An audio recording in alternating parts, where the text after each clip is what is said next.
the OECD, the Organization for Economic Cooperation and Development, has estimated that the time spent on unpaid care work to be approximately 15% of GDP. So I like that you've made the distinction there, and could be up to 27% when opportunity costs of workers doing unpaid care and domestic work at home are accounted for, right? So that's what we're talking about, is a sort of opportunity costs, which translate to a larger gender wage gap. Right. They also noted that women, and this is from their recent report, women create the majority of this economic value, this 15% GDP. How might this imbalance, and with women dominating unpaid care, impact our perception of how we value the care economy?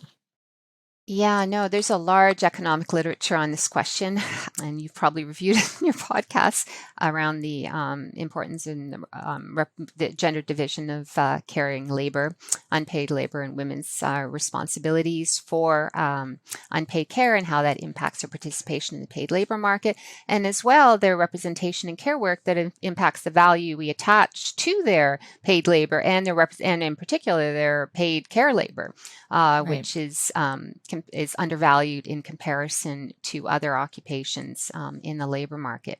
The whole question of unpaid care and work is hugely important. And this, of course, it covers everything involved in physical reproduction, whether that's or care in the home, like whether that's cleaning and shopping and provisioning, doing the tasks of care for children or elders or those with disabilities and the like. But it also, of course, includes other dimensions, the mental and emotional labor that's involved in managing the household and figuring out how to stretch a budget to feed your children well, to secure good housing or services, or making all of those doctor's appointments, or, and so forth. There's a huge additional component to unpaid work that's not always acknowledged. And again, very gendered. It's women taking on these roles. So, and of course, these roles are fundamental not only to the operation of our families, they're fundamental to our family life, but they're fundamental to our economy and to our broader society. And they are often overlooked and undervalued, as you've said, and in large part, because they are seen as women's natural domain, as women's natural care labor. They're invisible.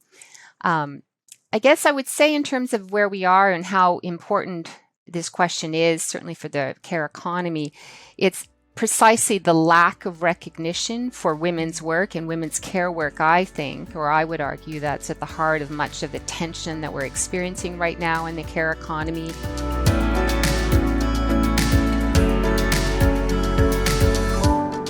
This conversation is part of a series produced by the Pay Equity Commission of Ontario to examine economics, equity, women work, and money.